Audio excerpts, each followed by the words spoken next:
Tradição.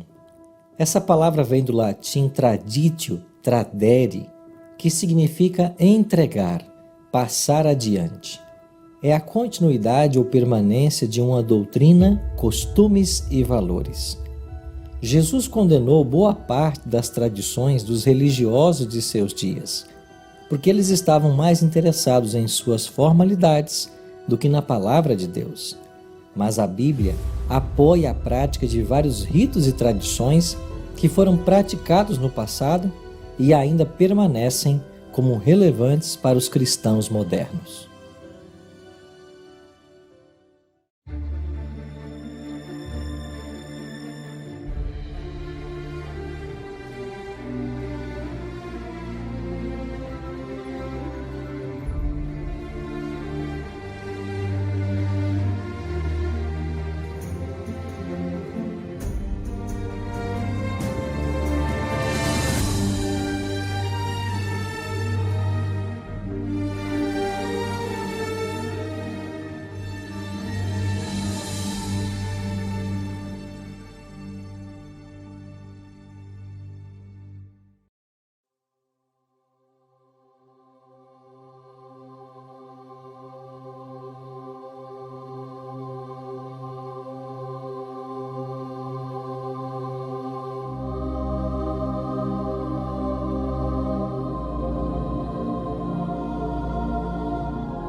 Aqui está o Muro das Lamentações. Atrás desse muro estava o Templo de Herodes, também chamado Templo de Salomão. Foi nesse templo que José e Maria trouxeram Jesus para ser dedicado. A Bíblia não apoia o batismo de crianças, de recém-nascidos, mas a Bíblia apoia uma cerimônia que nós chamamos de dedicação dos bebês. Assim que as crianças nascem, podemos dedicá-las ao Senhor numa cerimônia bem simples na igreja. Assim como Jesus foi levado para o templo aqui em Jerusalém para ser dedicado. E quando o sacerdote Simeão tomou então em suas mãos o pequeno menino Jesus, ele distinguiu por iluminação do Espírito Santo ser este o Salvador do mundo. E ele fez uma linda oração: Senhor, já posso morrer, porque os meus olhos viram o Redentor do mundo. Essa experiência nos mostra que Jesus, ele aprova o rito de dedicarmos nossas crianças ao Senhor.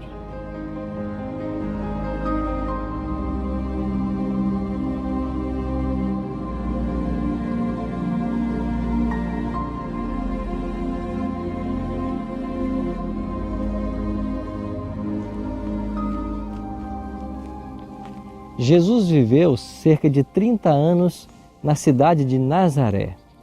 Quando ele completou essa idade, ele veio aqui para o Rio Jordão para ser batizado pelo seu primo, João Batista. O Evangelho de Mateus declara que quando Jesus se batizou, ele saiu logo da água.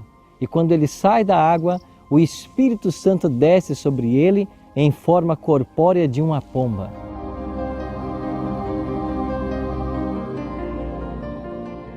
Muitos vinham até aqui, ao Rio Jordão, para serem batizados por João Batista. João pregava o batismo de arrependimento, mas Cristo não tinha pecados dos quais se arrepender. Por que então que ele passou pelo batismo? Ele passou pelo batismo porque assumiu a culpa da humanidade. E dessa forma, ele validou o rito do batismo.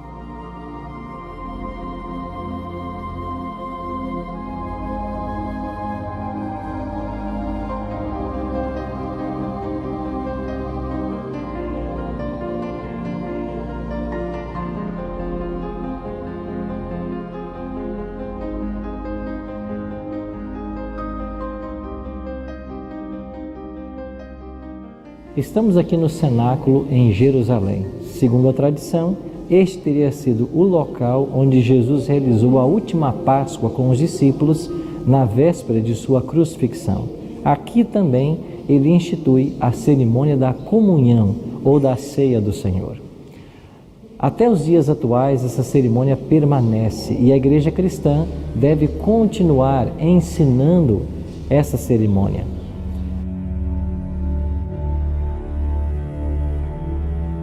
A realização do rito da ceia do Senhor envolve 3 partes: a participação na cerimônia do lava-pés, simbolismo da humildade e do serviço ao próximo, o comer o pão, símbolo do corpo de Cristo, e o beber o puro suco de uva, símbolo do sangue de Cristo.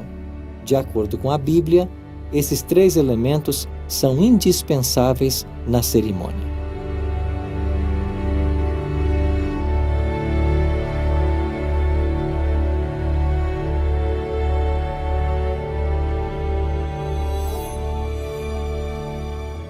Estamos aqui na cidade de Caná da Galileia.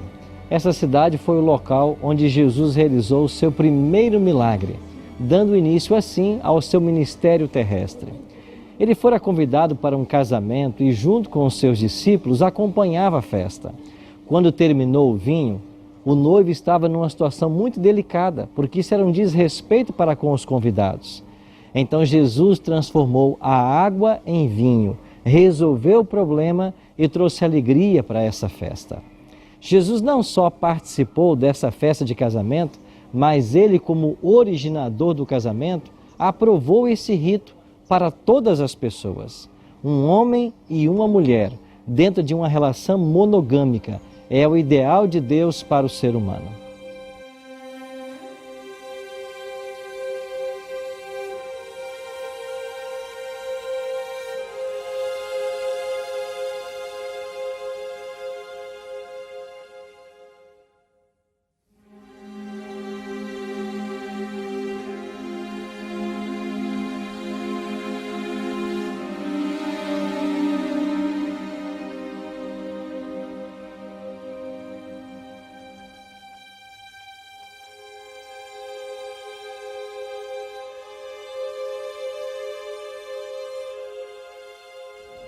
Um outro rito que a Bíblia apoia a sua continuidade é o rito da ordenação.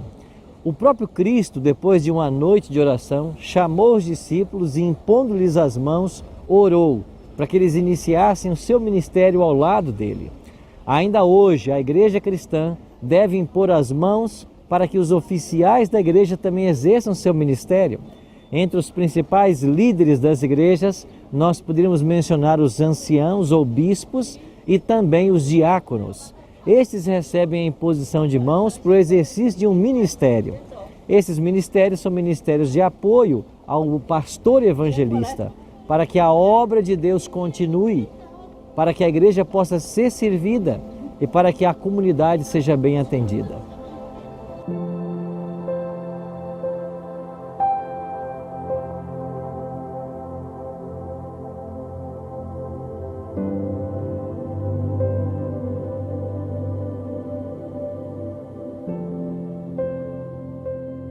Um outro rito que a palavra de Deus nos orienta a praticar é o rito da unção. Quando alguém está doente, ele pode solicitar ou a família que ele seja ungido. É Tiago quem nos orienta. Está alguém entre vós doente?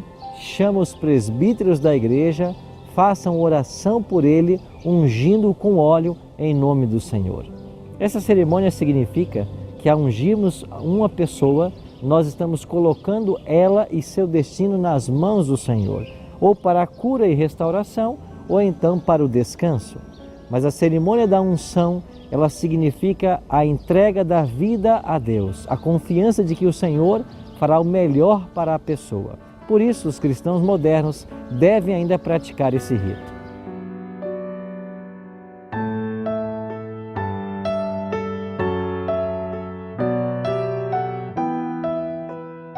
Todos esses ritos e tradições que estudamos na Palavra de Deus, eles têm um propósito, nos colocar mais perto dele e aumentar nossa confiança e dependência em Cristo. Desde pequeno, existem certos ritos que podem ser praticados com as crianças, para que nós sejamos orientados a depender cada vez mais dele. E muitos desses ritos nós devemos passar por eles, com uma dedicação, o batismo, a ordenação, para que nós nos envolvamos no ministério de Cristo e trabalhemos sempre ao lado dele. Por isso, eu queria orar por você, para que a graça de Deus seja sempre sobre a sua vida e que você possa viver esses princípios e tradições que a palavra de Deus nos ensina. Maravilhoso Deus e Pai, obrigado por essas tradições e esses ritos que o Senhor deixou para todos nós. Que nós possamos vivenciá-los na prática, demonstrando nossa dependência, nossa entrega e nosso serviço ao Senhor. E que assim possamos contribuir para o crescimento do Teu corpo, que é a Igreja. Em nome de Cristo nós te oramos. Amém. Jesus disse que viria e veio. Ele disse que morreria e morreu. Ele disse que ressuscitaria e ressuscitou. Ele disse que vai voltar. Espere-o.